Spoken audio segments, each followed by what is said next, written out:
अस्सलाम वालेकुम नाजरीन, इस वीडियो में हम आपके साथ ब्राजील की एक खातून लवीजा के बारे में बात करने वाले हैं, जिन्होंने बहुत कम उम्री में एक छोटी सी दुकान से अपने जदोजहद का आगाज किया और आज मुल्क भर में इनकी कंपनी की 1000 से ज्यादा दुकानें हैं जो ब्राजील की 16 रियासतों में फैली हुई हैं और कंपनी के मुलाजमीन की तादाद 30,000 हो चुकी है। इस वक्त कारोबार की सालाना आमदन 4.9 अरब डॉलर हो चुकी है। नाजरीन, आइए जानते हैं कि ये ब्राजीली खातून किस तरह अपने कारोबार में रोज बरोज बढ़ती चली जा रही है। वीडियो शुरू करने से पहले हमारे चैनल को सब्सक्राइब कीजिए और पसंद आने पे दोस्तों के साथ शेयर करें।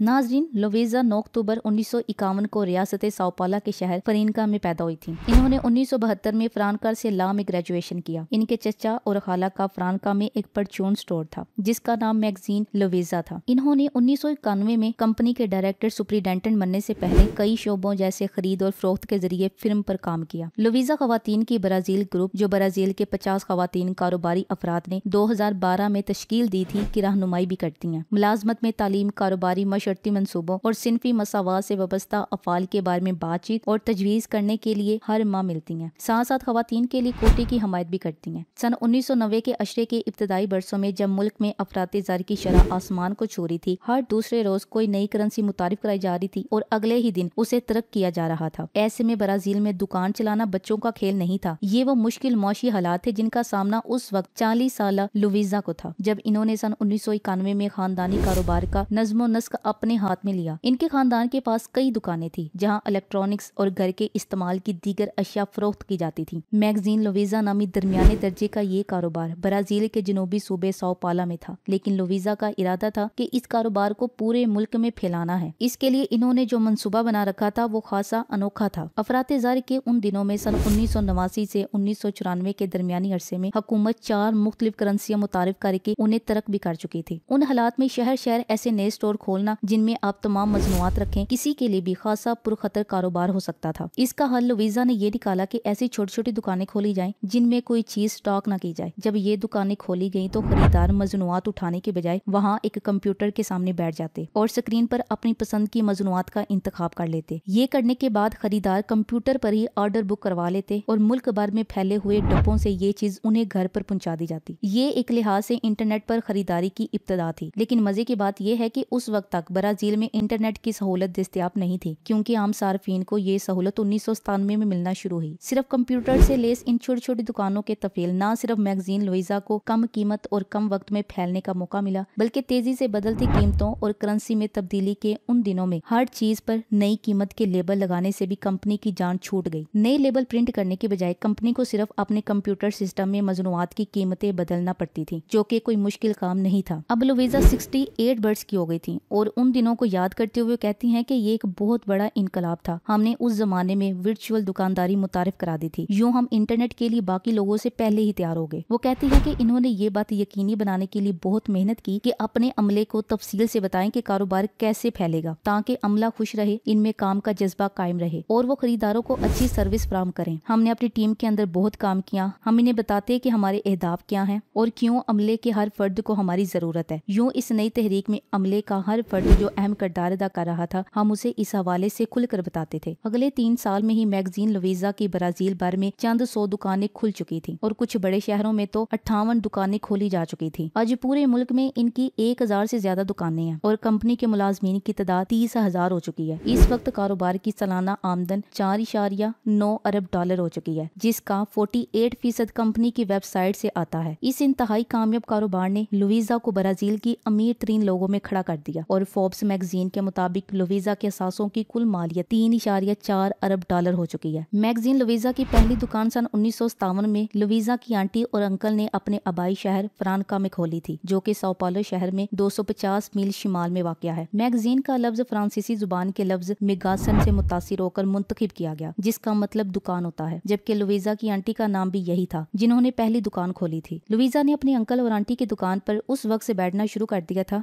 जब वो 12 साल की थी। थी। वो स्कूल से वापसी पर दुकान पर आ जाती और इनका हाथ बटाती। ये बताती हैं कि मैं एक सेल्स वूमन थी और तब ये एक छोटी सी दुकान हुआ करती थी। मुझे ये तजुर्बा बहुत अच्छा लगा और ये एक कामयाब तजुर्बा था। बाद में जब लुइजा ने कानून की तालीम हासिल करने के लिए यूनिवर्सिटी जाना शुरू कर दिया तो वो तब भी वक्त निकाल कर दुकान पर आ जाती थी और फिर तालीम मुकम्मल करने के बाद इन्होंने सारा वक्त अपने खानदानी कारोबार को देना शुरू कर दिया। अगले 2 अशरों में वो कंपनी में मुसलसल तरक्की करते हुए अहम जिम्मेदारियां अदा करती रहीं और जब 1991 में इनकी आंटी और अंकल कारोबार की रोजमर्रा के जमीलियों से अलग हो गए तो लुइजा कंपनी की सरबराह या चीफ एग्जीक्यूटिव बन गई। एक और नई चीज जो लुइजा ने मुतारिफ कराई वो ये थी कि सेल के दिनों में इनकी दुकानें सुबह सुबह ही खुल जाती थी। बरतानिया और अमेरिका वगैरह में उन दिनों शायद ये कोई नई बात ना थी, लेकिन सन 1990 की दहाई में ब्राजील में ये एक अनोखी चीज थी। हम अपनी दुकानें सुबह 5 बजे खोल देते थे। ये चीज हमने ब्राजील में इससे पहले नहीं देखी थी। फिर बाकी स्टोर्स ने भी ऐसा ही करना शुरू कर दिया। आज ये कंपनी ब्राजील के बड़े बड़े कारोबारों में से एक है। चूंकि अब इसकी तकरीबन आधी सेल ऑनलाइन होती है, इसलिए कंपनी ने अपनी छोटी छोटी दुकानें बंद करके बड़े स्टोर खोल लिए हैं जहाँ कुछ मजनूआत मौजूद होती हैं जबकि दीगर आपके घर पहुंचा दी जाती हैं। इन तब्दीलियों के बाद भी कंपनी अपने अमले की खुशी का ख्याल रखती है और मैगजीन लुइजा मुसलसल इन कंपनियों में सरफरस्त रहती है जिनके लिए काम करने में लोग फख्र महसूस करती हैं। लुइजा बताती हैं कि हम सन 2006 से पहले नंबर पर आ रहे हैं। इन बरसों में मेरे लिए ये बात सबसे ज्यादा खुशी का बायस रही है। अगरचे लुइजा का रिटायर होने का कोई इरादा नहीं है, ताहम इन्होंने सन 2016 में चीफ एग्जीक्यूटिव की जिम्मेदारियां अपने बेटे को सौंप दी थी और खुद कंपनी की चेयरवुमन बन गई। जब वो कंपनी के कामों में मसरूफ नहीं होती तो लुइजा मुख्तलिफ तकारीब में जाकर कारोबार शुरू करने के ख्वाहिशमंद लोगों को गुर सिखाती हैं। इसके अलावा वो एक और तंजीम की मदद भी करती हैं जिसका मकसद कारोबार, तालीम और सेहत के शोबों में खवातीन की रहनुमाई करना है। ब्राजील वुमेन ग्रुप नामी ये तंजीम सन 2013 में बनाई गई थी और अब इसके अरकान की तादाद 4000 से तजावुज कर चुकी है। साओ पालो के एक मरवूफ बिजनेस स्कूल से मुंसलिक प्रोफेसर फर्नेंडो ब्लांको कहते हैं, लुइजा न सिर्फ कारोबारी दुनिया की बड़ी शख्सियत है बल्कि लोगों में वलवला पैदा कर देने वाली मुकर्ररा भी। इसलिए ये तस्वुर करना कोई मुश्किल नहीं कि इन्होंने मैगजीन लुइजा की टीम में कामयाबी का जज्बा कैसे उबारा होगा। 90 की दहाई के ब्राजील को याद करते हुए लुइजा कहते हैं कि इनके मुल्क को हमेशा बहरानों का सामना रहेगा, ताहम कंपनियों को हर किस्म के हालात का मुकाबला करने के लिए तैयार रहना चाहिए। बहुत से लोग समझते हैं कि मैं हमेशा अच्छे की उम्मीद करती हूँ, लेकिन सच ये है कि मेरा दिमाग हर वक्त मसले के हल पर लगा होता है। शिकायत करने से कोई मसला खत्म नहीं होता, हमें मसले के हल पर मरकूज रहना चाहिए। वो कहती हैं कि माशी हालात किसी भी किस्म के हों, वो कंपनियां जो कामयाब होती हैं इनमें 2 चीजें मुश्तरक होती हैं, एक अपने सार्फिन की बेहतर खिदमत और दूसरा कारोबार में जिद्दत। Thanks for watching. अल्लाह हाफिज।